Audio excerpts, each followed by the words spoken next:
Hello and a very warm welcome. I am Gushin Galan and you're watching Firstpost. In the next few minutes, I get you the top 40 updates from around the world, only here on Fast and Factual. Let's get started. First in from West Asia, Israel and Iran continue to trade fire for the sixth consecutive day. In the latest, the Israeli military said it struck an Iranian centrifuge production facility and multiple weapons manufacturing sites in Tehran. The Israeli Defense Forces added that over 50 Israeli Air Force fighter jets carried out a series of airstrikes in Tehran, guided by precise intelligence. The facilities attacked included a site for production of raw materials and components for assembling surface-to-surface missiles. The Israeli strikes on Iran follow overnight attacks from Tehran. According to Iran's Revolutionary Guard Corps, hypersonic missiles were used to attack Israel. The IRGC revealed in statement carried by state TV that Fatah-1 missiles were used to carry out Operation Honest Promise 3. Explosions rocked Tel Aviv and Jerusalem as Iran launched a barrage of missiles overnight. Iranian attack triggered air raid sirens in southern and central Israel. Israel said it intercepted most of a barrage of missiles fired from Iran towards the cities. Meanwhile, missiles were intercepted in Jordanian skies overnight. The country's air defense intercepted Iranian missiles over the capital Amman. This as Iran launched a barrage of missiles targeting Israel. Jordan's King Abdullah said Israel's attack on Iran have broadened its conflicts in the region to a level that poses a global threat. Now, amid a raging fight, Iran's Supreme Leader Ayatollah Ali Khamenei officially declared war. In a post on social media platform X, the Iranian Supreme Leader said, and I quote, "The battle has begun." Calling for a strong response, he also added that Iran would never compromise and won't show any mercy. According to reports, Iran has rolled out stricter security measures. These include internet blackouts, fuel rationing, and device import restrictions. On Tuesday, users in Tabriz reported widespread communication disruptions, with both Iranian and Chinese SIM cards losing internet access. Authorities have also introduced new approval protocols for bringing personal electronic devices into the country. Khamenei's declaration of battle came within US President Donald Trump's warning. He said that the US has complete and total control of the skies over Iran. He also claimed to know the exact location of Iran's Supreme Leader Khamenei and called him an easy target. However, Trump added, and I quote, "He won't be killed for now." The commander-in-chief has sought quote-unquote unconditional surrender from Iran. According to reports, the US is deploying additional fighter jets to West Asia. The deployments include F-16, F-22 and F-35 fighter aircraft. These aircraft have been used to take down drones and projectiles. The deployment of these warplanes will bolster America's military force in West Asia. However, the Pentagon is yet to comment on these deployments. President Trump has reportedly met with the members of his National Security Council. The meeting was convened to discuss the escalating tensions in West Asia. As per reports, Trump is weighing whether to get more deeply involved in the situation. The meeting comes after Trump cut short his G7 summit meet. The US Embassy in Jerusalem will be closed from June 18th to 20th. The State Department announced that this is due to the volatile security situation in the region. The closure affects both the consular sections in Jerusalem and Tel Aviv and follows guidance from Israel's Home Front Command. Now bringing you updates from the G7 summit. Indian Prime Minister Narendra Modi and Donald Trump held a 35-minute phone conversation during which Prime Minister Modi briefed President Trump on recently launched Operation Sindoor. The leaders also exchanged views on global security issues, including the ongoing Iran-Israel escalation and the Russia-Ukraine conflict. The two leaders couldn't meet in person as Trump left the summit early. Meanwhile, Prime Minister Modi also met his Canadian counterpart, Mark Carney, on the sidelines of the G7 summit. The two leaders agreed to restore stability in India-Canada ties, which had been strained since 2023 after Khalistani terrorist Hardeep Singh Nijjar's killing. India and Canada also decided to reinstate their high commissioners. Prime Minister Modi met his Italian counterpart Giorgia Meloni on the sidelines of the G7 summit in Canada. In a social media post, Prime Minister Meloni hailed the great friendship between two countries. Responding to the post, Prime Minister Modi said that the ties between the two nations will continue to get stronger. Canadian Prime Minister Mark Carney unveiled a sweeping new sanctions package against Russia as the G7 summit concluded in Alberta on Tuesday. The measures target individuals, companies and vessels in Russia's so-called shadow fleet. Canada also pledged over $4.3 billion in military aid and loans to Ukraine. Carney also blamed Iran for fueling instability in West Asia. At least 30 people were killed in Israeli attacks across Gaza today. Officials say 11 civilians died and over 100 were injured when Israeli forces opened fire on a crowd queuing for food in central Gaza. An additional 19 people were killed in strikes that reportedly hit residential homes and a tent sheltering displaced families. North Korea will dispatch thousands of workers to aid in the reconstruction of Russia's war-damaged Kursk region. This is according to Russian Security Council Chief Sergei Shoigu. Calling it fraternal assistance, Shoigu announced the move following talks with Kim Jong-un in Pyongyang on Tuesday. The decision has sparked outrage in neighboring countries. South Korea and Japan swiftly condemned the plan, calling it a clear violation of US sanctions. Chinese President Xi Jinping met leaders of 5 Central Asian nations in Astana, Kazakhstan on Tuesday. He is urging stronger regional cooperation amid global uncertainty. Emphasizing the China-Central Asia spirit, Xi also called for high-quality partnerships and win-win development. He warned against tariff wars, protectionism and unilateralism, saying such policies will surely backfire. In a landmark decision, Britain's Parliament voted 379 to 137 in favour of decriminalising abortion. This aims to stop police investigations against women who terminate pregnancies under outdated Victorian laws. While in the UK, abortion is illegal up to 24 weeks with medical approval, women risk lives imprisonment for ending pregnancies beyond that point.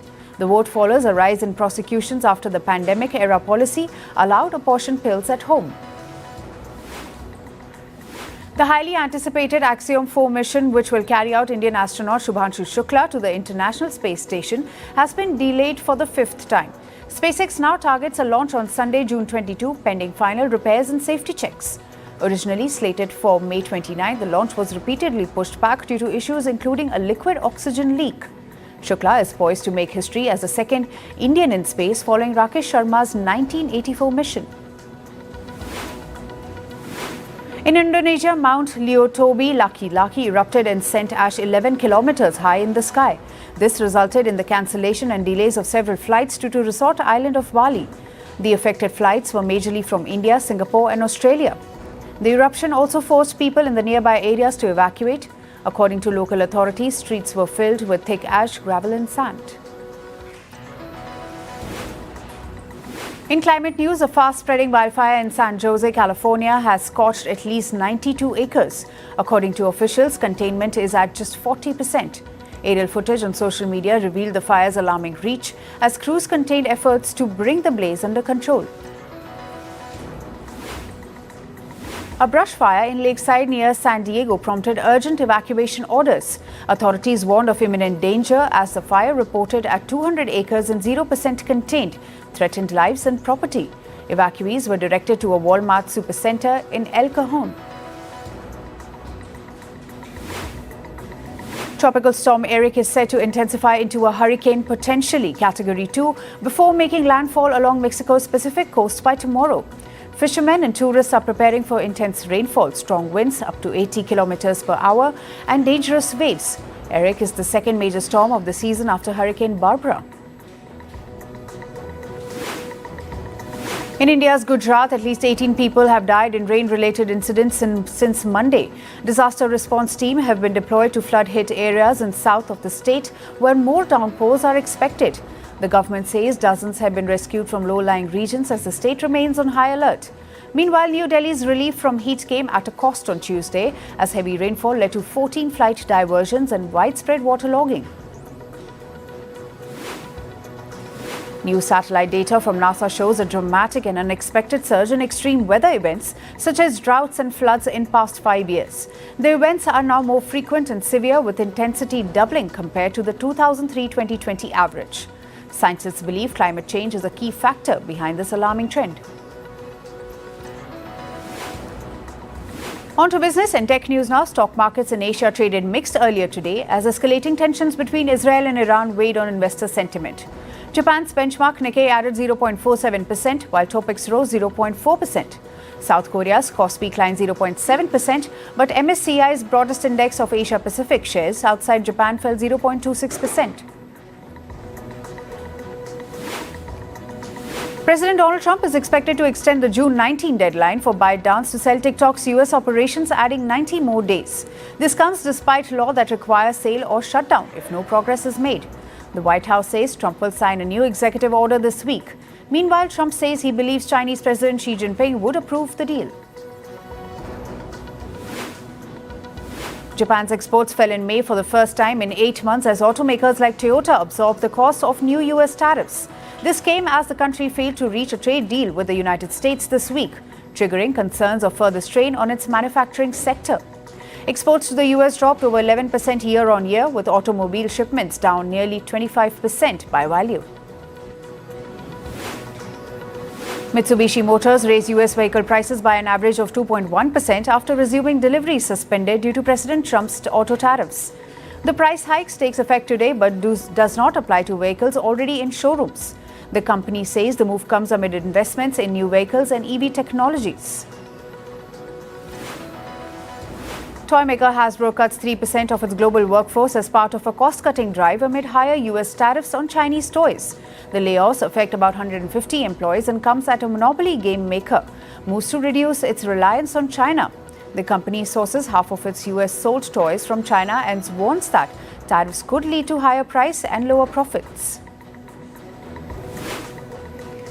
Airbus has signed a deal to sell up to 150 A321neo jets to Vietnamese budget airline Vietjet, worth an estimated $9.4 billion. The agreement was announced at a Paris air show as Airbus continued to secure major orders from Asian carriers. The planes will be delivered from 2030 onwards, and Vietjet said financing for the deal is already in place. Cheerios cereal maker General Mills has said it will remove artificial colors from its entire US retail portfolio by the end of 2027. The company also plans to eliminate synthetic dyes from all US cereals and foods served in K-12 schools by summer 2026. The move follows Health Secretary Robert F. Kennedy Jr.'s plan to remove synthetic food dyes from the US supply. Meanwhile, Kraft Heinz has also said it will not launch new products with artificial colors in the United States. A new report suggested streaming services have officially surpassed broadcast and cable in the US. In May, streaming accounted for nearly 45% of total TV viewing, led by YouTube, which alone claimed 12.5% of the audience. Free platforms like Pluto TV, Roku and Tubi together reported made up 5.7% of the viewership. Meanwhile, broadcast and cable trailed at 20 and 24% respectively. OpenAI CEO Sam Altman has said Meta has offered his staff signing bonuses worth $100 million in a bid to poach top AI talent. The claim comes as Meta builds its superintelligence unit and competes for engineers who can shape next-gen AI models. Meta hasn't responded to the claim, which comes days after it invested $14.3 billion in Scale AI and hired its CEO to lead Meta's new AI push. Latin American countries are teaming up to launch Latin GPT this September, the region's first AI trained for local cultures and languages. The open source project is led by Chile's state-run National Center for Artificial Intelligence, along with over 30 regional institutions, and aims to boost AI access across Latin America. Officials say it's not designed to compete with ChatGPT, but to power apps in schools, hospitals, and public services. And finally, moving to sports, we begin with cricket. Star Indian batter Smriti Mandhana reclaimed her crown as the #1 ranked batter in the ODI cricket. Mandhana rose to the top of the ODI rankings for the first time since 2019. She is closely followed by South African skipper Laura Woltwart and England captain Natalie Sciver-Brunt. Indian paceman Jasprit Bumrah says he's declined the Test captaincy due to workload issues. In an interview, Bumrah said he spoke to Indian Cricket Board (BCCI) and discussed his workload going forward. Shubman Gill was named as India's Test captain for the upcoming England tour after Rohit Sharma retired from red ball cricket, followed by Virat Kohli. In hockey, the Indian women's hockey team suffered their third successive defeat. This time, the Indians lost to world number 2 Argentina 4-1 in the European leg of the FIH Pro League. Deepika Sehrawat's powerful drag flick brought India level just before the half-time, but Augustina Gorzelani struck 3 times in the second period to seal the win. Champions League finalists Inter Milan were held 1-1 by the Mexican side Monterrey in the Club World Cup. Inter dominated possession at the outset, but underdogs Monterrey stuck first. This when the Mexicans grabbed the lead with Sergio Ramos sleeping above 2 defenders in the 25th minute. The Italians drew level 3 minutes before half-time, a scoreline which was held for the rest of the match. And finally, in tennis, Japanese icon Naomi Osaka's rough patch continues. Playing her first grass court match over the year, the former world number 1 went down 6-3, 7-6, 4-6 in the first round of Berlin Open. The four-time Grand Slam winner lost to Russia's Lyudmila and Samsonova.